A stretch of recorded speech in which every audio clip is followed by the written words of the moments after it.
vamos a tratar un tema que muchas personas me han preguntado. ¿Cuándo la Iglesia Católica se convierte en la Iglesia Católica Romana que conocemos hoy? ¿Cuándo se produce ese cambio? ¿Hasta qué año o hasta qué periodo de la historia nosotros podemos considerar a la Iglesia Católica antigua, a la Iglesia Católica que fue formada desde el Pentecostés? ¿Hasta qué punto de la historia podemos considerar esa Iglesia Católica y a partir de qué punto podemos considerar Iglesia Católica Romana? Bueno, los católicos romanos obviamente ellos indican de que no hay un quiebre, es la misma iglesia. En cierta manera ellos tienen razón, es la misma iglesia, pero sí hay un quiebre en cuanto a la doctrina y la práctica de la iglesia. Entonces, cuando la doctrina y la práctica de la iglesia se alejan lo suficiente de sus orígenes, entonces esa iglesia puede seguir siendo considerada la misma iglesia. Bueno, ese es el debate. Pero veamos cómo la Iglesia Católica, o porque católica significa universal, la Iglesia Católica pasa a ser Iglesia Católica Romana. Bueno, la Iglesia recibe el nombre de católica desde el siglo II. Hay en los escritos de Ignacio de Antioquía pruebas de ello. Católica significa simplemente universal, es decir, que está en todo el mundo. Y por supuesto, la Iglesia Católica no es solamente de Occidente. La Iglesia Católica también abarcaba todo el Oriente. Por eso es que las iglesias ortodoxas del Oriente, su nombre oficial es Iglesia Católica Ortodoxa de tal lugar, porque ellos también se consideran católicos. La Iglesia Católica fue la que sentó las bases de lo que nosotros ahora creemos. Los primeros concilios, el concilio de Nicea, el concilio de Constantinopla, el concilio de Éfeso y el de Calcedonia, fueron pilares para determinar a ciencia cierta cómo se debería explicar doctrinas tan importantes como la doctrina de la Trinidad y la doctrina de la doble naturaleza de nuestro Señor Jesucristo.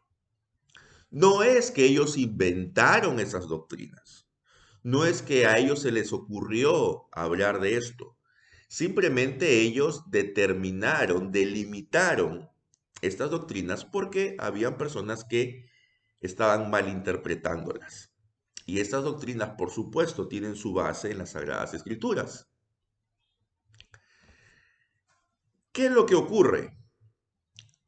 En el año 1075, el Papa Gregorio VII, el obispo de Roma, Gregorio VII, escribe un documento en el cual él indica que el obispo de Roma es el único obispo que tiene el derecho de ser declarado obispo universal.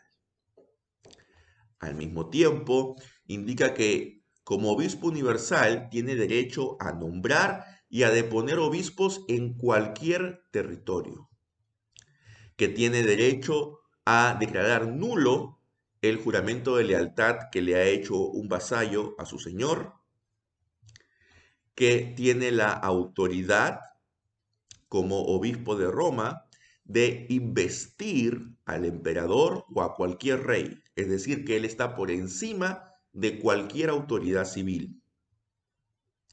Y que por el hecho de ser sucesor de Pedro en la cátedra de Roma, tiene ya esa prerrogativa de santo, solo por el hecho de ser obispo de Roma. Entonces, es allí, en el año 1075, cuando Gregorio VII escribe este documento, que ya definitivamente la sede romana quiere ampliar su dominio no solo hacia Occidente, sino también hacia Oriente. Porque recordemos que hace poquitos años, en el 1054, se había producido el gran cisma entre Occidente y Oriente. Entonces, Gregorio VII es el primer papa que de manera oficial, en un documento por escrito, plasma estas ideas. Es coincidente que junto a estas ideas, en paralelo, ya se vienen desarrollando doctrinas que no estaban en los primeros siglos de la Iglesia, como el purgatorio, como también ver la concepción de María como inmaculada, es decir, que ella no está, en ella no estaría presente la naturaleza inclinada hacia el pecado, y también prácticas eclesiásticas que tampoco se veían en los primeros siglos como el imponer el celibato a todos los presbíteros. Gregorio VII tenía un trasfondo monacal. Él quería implantar esta moral rígida de los monjes a todos los clérigos, cosa que pues no era necesaria. Él quería que todos los clérigos fueran célibes. Y para eso él centralizó la autoridad eclesiástica en Roma.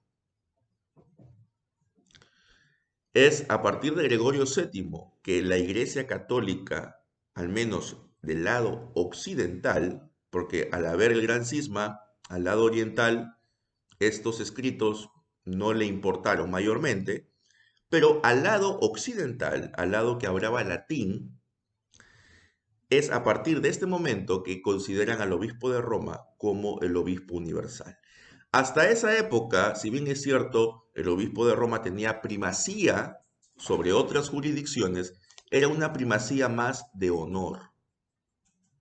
En la práctica, los arzobispos u obispos metropolitanos tenían autonomía para poder designar a los obispos de sus diócesis, sin que el obispo de Roma interviniera. Entonces, cuando alguien pregunte, ¿cuándo la Iglesia Católica, la Iglesia de los primeros siglos, cambia y adopta la forma de la Iglesia Católica Romana que vemos hoy? La respuesta podría ser en el año 1075. Allí es el punto de separación definitiva de la Iglesia de los primeros siglos, vista como parte del todo, y pasa a ser la Iglesia de Roma como la cabeza de la cristiandad. Esto hace que nosotros tengamos que rechazar todo lo que ha ocurrido antes del año 1075. Claro que no. No tenemos que botar el agua sucia de la tina junto con el bebé. Dentro del catolicismo romano hay cosas que nosotros podemos rescatar, aún después del 1075.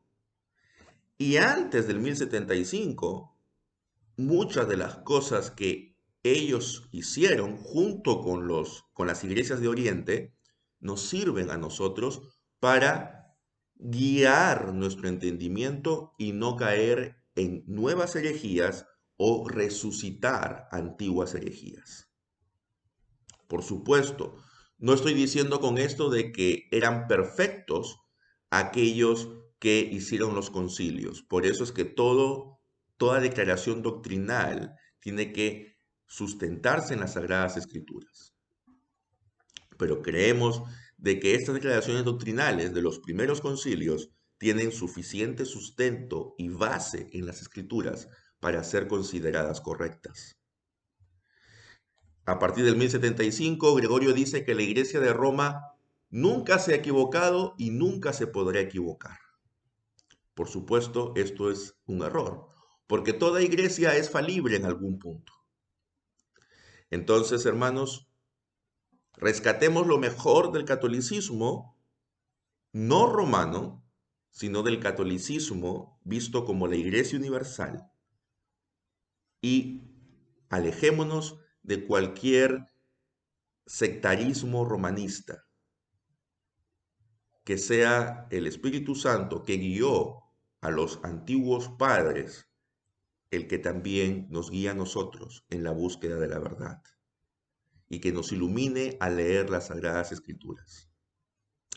Dios les guarde, amados hermanos. Por favor, suscríbanse a este canal y también activen la campana de notificaciones para saber cuándo lanzaremos un nuevo video. Estamos tratando diversos temas para la edificación del pueblo de Dios. Mi nombre es José Barriga, pastor presbiteriano en Trujillo, Perú, y que Dios les bendiga a ustedes y a sus familias. Amén.